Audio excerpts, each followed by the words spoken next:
हरियाणा की इस ऐतिहासिक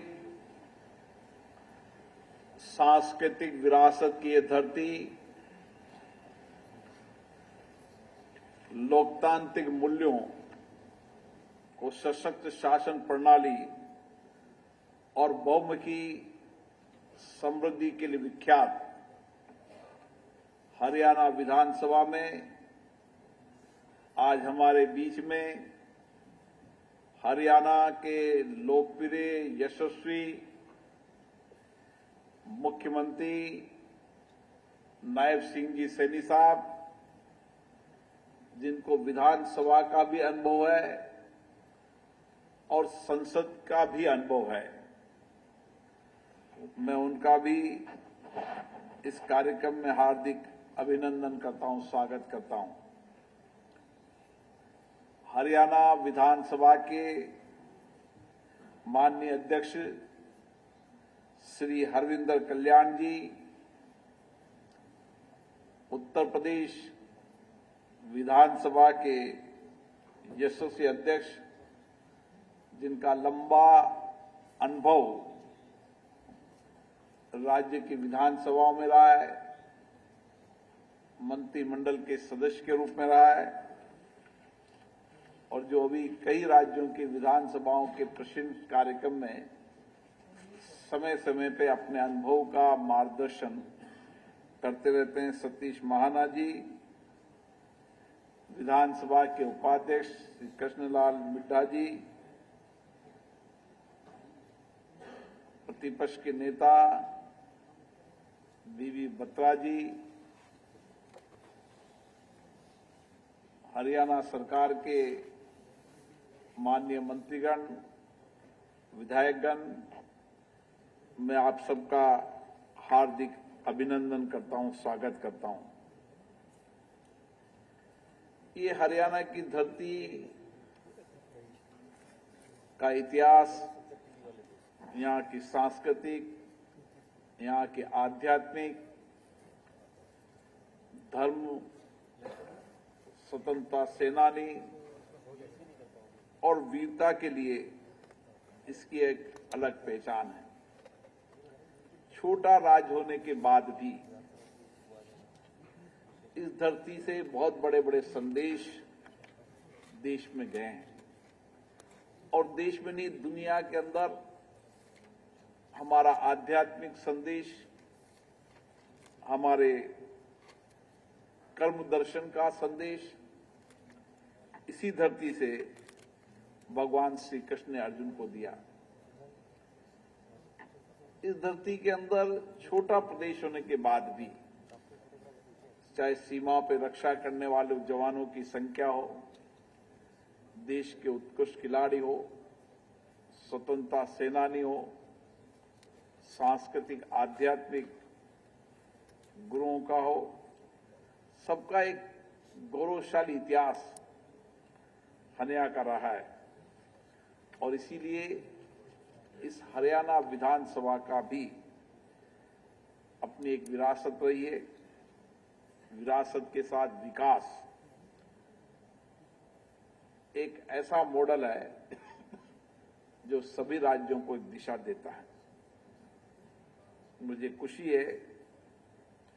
कि नायब सिंह जी सैनी के नेतृत्व में ये प्रदेश और विकास की ओर बढ़ रहा है,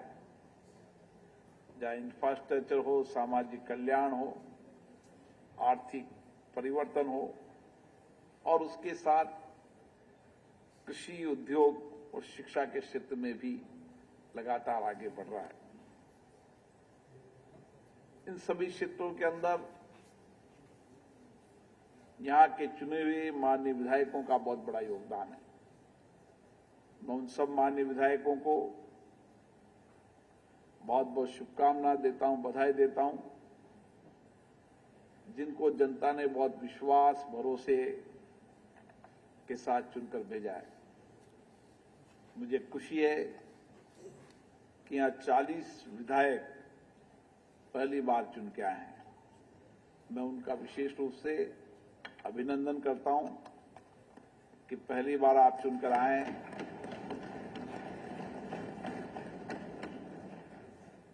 और इसलिए आपको अनुभव भी प्राप्त करना है और जनता की अपेक्षा आकांक्षाओं को पूरा करना है। राज्य के विधानसभा सदस्य की बहुत बड़ी जिम्मेदारी होती है, क्योंकि विधानसभा सदस्य की जनता से सीधा संवाद होता है, निकटता होती है और उसके कारण लोगों की अपेक्षाएं, आकांक्षाएं कुछ ज्यादा रहती है और इसीलिए हमारी जिम्मेदारी भी ज्यादा रहती है। जितना ज्यादा भरोसा, जितना ज्यादा विश्वास, उतनी ही जिम्मेदारी ज्यादा। और इसीलिए एक तरफ हमारे विधानसभाओं के मतदाताओं की हमारी जिम्मेदारी है, उनकी चिंताएं, उनकी कठिनाइयां का समाधान हमें इसी विधान मंडलों से खोजना है। दूसरा, राज्य की जनता की जिम्मेदारी भी हमारी है। हमें एक विधानसभा के सदस्य के रूप में विधानसभा ने चुनकर भेजा है, लेकिन आप एक विधानसभा का नहीं, पूरे राज्य का नेतृत्व करते हैं और इसीलिए हमारी विधानसभाओं की चिंताएं, आकांक्षाओं के साथ साथ हम राज्य के विकास के अंदर, विकास के साथ नीतियां, कार्यक्रम, योजनाएं, उसका सही ढंग से आकलन करना, मूल्यांकन करना और राज्य की विधानसभाओं के अंदर जहां एक हमारा कानून बनाने की जिम्मेदारी है, उस कानून बनाते समय विधायी प्रस्ताव के समय हमारा व्यापक मंथन, अध्ययन होना चाहिए। वहीं उस कानून बनाते समय इसी विधानसभा के अंदर उसी कानून पर हुई चर्चा, संवाद, सहमति, असहमति लोकतंत्र की विशेषता है, उसके अनुभव का भी, और जो डिबेट हुई है उस डिबेट को भी समय समय पर हमें अध्ययन करने की आवश्यकता है। पिछली बार हमने विधानसभा के अध्यक्षों के सम्मेलन में तय किया था कि हम राज्य की विधानसभाओं में भी उस विधानसभा की पुरानी डिबेट, चर्चा, संवाद, राज्य के महत्वपूर्ण मुद्दों, नीतियों, योजनाएं और कानून बनाते समय जितनी भी चर्चा हुई है, उनका डिजिटाइजेशन करने का काम करेंगे, ताकि आने वाला माननीय नया सदस्य या पुराना नया सदस्य जब कभी किसी मुद्दों पर बात करे तो पुरानी चर्चाओं, संवाद और सकारात्मक चर्चाओं का भी अध्ययन करें। और इसीलिए राज्य विधानसभाओं के अंदर एक प्लेटफॉर्म पर आपको आने वाले समय के अंदर देश की सभी विधानसभाओं की कार्रवाई, उनकी बजट पर डिबेट या उस राज्यों के अंदर बने कानूनों की सारी चर्चा एक प्लेटफॉर्म पर आपको मिलेगी। मेरा मानना है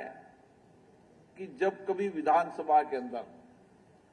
कानून बनाने के लिए चर्चा हो, उस समय कानून बनाने का जो ड्राफ्ट बनता है, जो लेजिस्लेटिव ड्राफ्टिंग होती है,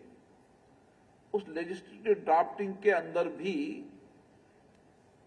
माननीय सदस्यों की सकारात्मक सुझाव होना चाहिए। अभी वर्तमान में हमारे सिस्टम में ब्यूरोक्रेट जो लेजिस्लेटिव ड्राफ्टिंग बनाते हैं, उस लेजिस्लेटिव ड्राफ्टिंग को हम प्लेटफॉर्म पर विधानसभा के अंदर लाते हैं या लोकसभा में लाते हैं, तो लेजिस्लेटिव ड्राफ्टिंग की कमी के कारण कई बार कानून बनाते समय उसका बहुत बड़ा इफेक्ट जनता पे भी पड़ता है, सरकार की कार्यप्रणाली में करता है।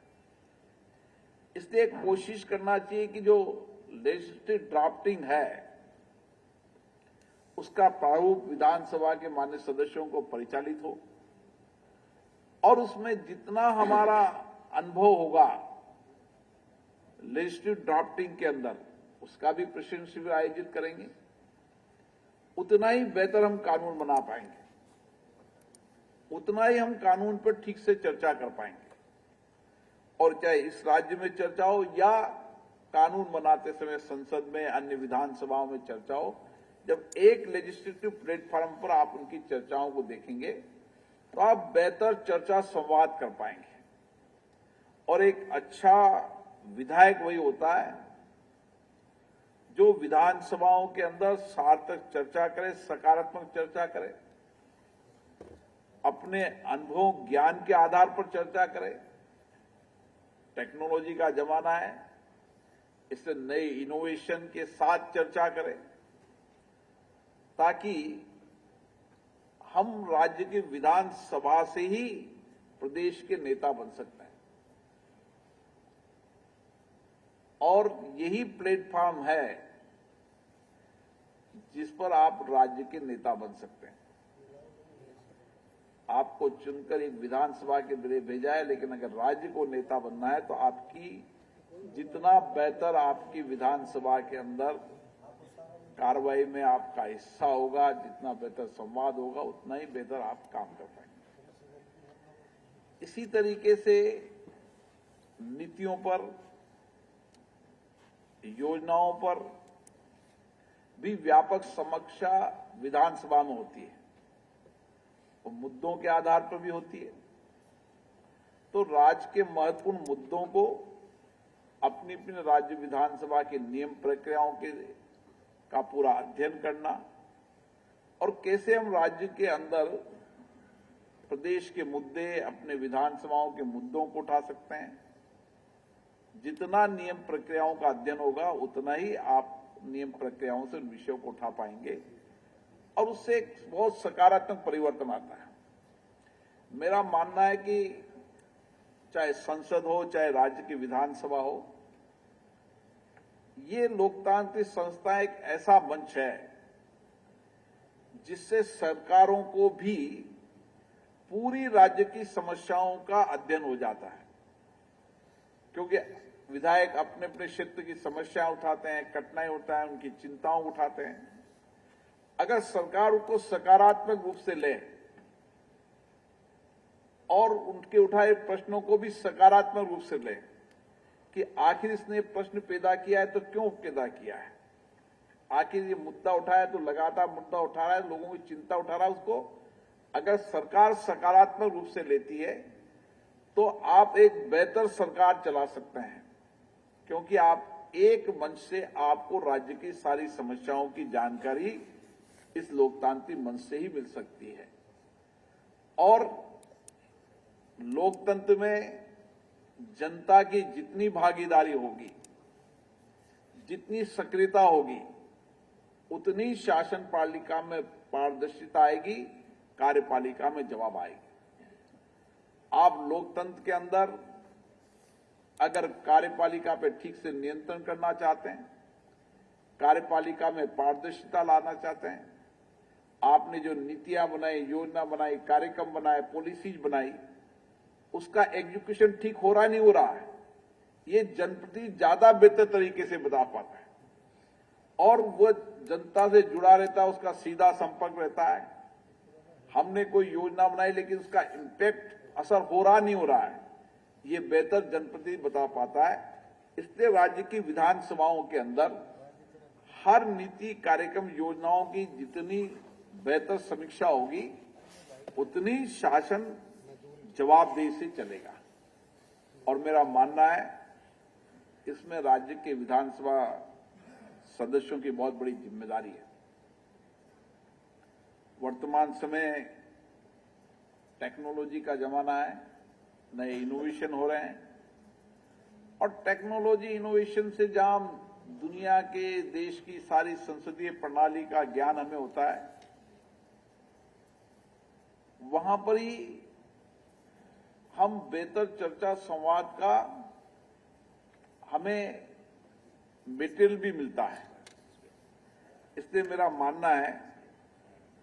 कि इसको हम और बेहतर काम करने की प्रयास करना चाहिए। आपके सामने कई चुनौतियां आएंगी, कई कठिनाइयां आएंगी, लेकिन चुनौतियों का समाधान भी इन्हीं विधानमंडलों से निकलेगा। इसलिए जैसा महाना जी ने कहा कि सीखने और सीखने की आकांक्षाएं हमेशा व्यक्ति के मन में रहना चाहिए। ज्ञान जहां से भी मिले, आपको ज्ञान विधानमंडल से मिलता है और अपने विधानसभा के अंदर भी एक छोटा कार्यकर्ता, एक छोटी जनता का व्यक्ति भी आपको सब कुछ सिखाने का ज्ञान दे देता है। एक छोटी बात में भी आप उसके अनुभव करो कि उसने वो घटना, वो बात क्यों कही, वो जानकारी आप ठीक से उसका अनुभव करोगे तो आप एक बेहतर जनप्रतिनिधि बन पाओगे। इसलिए क्योंकि विधायक का सांसद की अपेक्षा ज्यादा नजदीक संबंध होता है, इसलिए उसकी जिम्मेदारी ज्यादा बनती है और मैंने पहले कहा उसकी आकांक्षा भी ज्यादा बनती है, इसलिए आपकी जवाबदेही भी ज्यादा बनती है। हमारी कोशिश होनी चाहिए कि हम अपने निर्वाचन क्षेत्र के लोगों की चिंताओं, अपेक्षा, आकांक्षाओं का समाधान इन विधानमंडलों से निकले, उनके विषय, उनकी घटनाओं, चुनौतियों को समय समय पर विधानमंडलों में रखें, सकारात्मक रखें और उनकी चिंताएं, अपेक्षाओं का समाधान भी ढूंढें। हमारी कोशिश लोकतंत्र में पक्ष प्रतिपक्ष,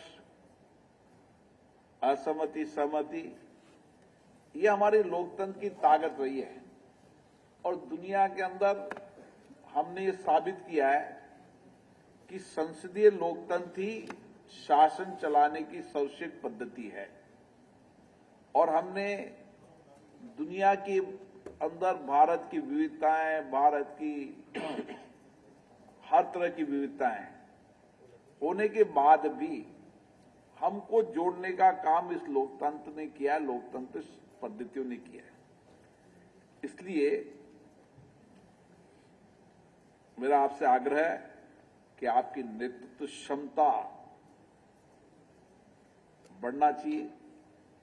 और नेतृत्व क्षमता को के अंदर विधानमंडल बहुत बड़े प्लेटफॉर्म, बहुत उपयोगी होते हैं। इसलिए हम किस तरीके से इन विधानमंडलों का बेहतर उपयोग कर सकते हैं, हमारे लिए ये बहुत उचित है और मुझे आशा है कि आप सब अनुभवी हैं, नए सदस्य भी हैं और यहाँ की लोकतंत्र शासन पद्धतियां बहुत मजबूत रही है और हमारे विधानसभा अध्यक्ष भी लगातार प्रयास कर रहे हैं कि सदन की कार्रवाई दिनों तक चले और मुख्यमंत्री जी क्योंकि संसद में रहे, उनका भी प्रयास है कि विधानमंडल की कार्रवाई भी चले और संसदीय समितियां भी मजबूत हो। इसलिए संसदीय समितियों का बहुत बड़ा कंट्रीब्यूशन रहता है, वो मिनी पार्लियामेंट की तरह काम करती है। इसलिए राज्य की विधानसभाओं के अंदर हम संसदीय समितियों के अंदर हर विषयों को, हर चर्चाओं को, डिपार्टमेंट के संबंधित सब विषयों को जितनी बेहतर चर्चा करेंगे और कोशिश करना चाहिए पक्ष विपक्ष न होकर एक सकारात्मक प्रदेश के विकास के लिए जो हमारा अनुभव है, जो हमारी विद्वता है, जो हमारा ज्ञान है, जो हमारा इनपुट है पब्लिक से, उसको संसदीय समिति के माध्यम से व्यापक चर्चा करें। कोशिश करना चाहिए कई विधेयकों को भी हम संसदीय समिति के पास भेजें, ताकि वह संसदीय समितियों के अंदर उस पर और चर्चा हो। कुछ छोटी मोटी कमी हो तो संसदीय समितियों के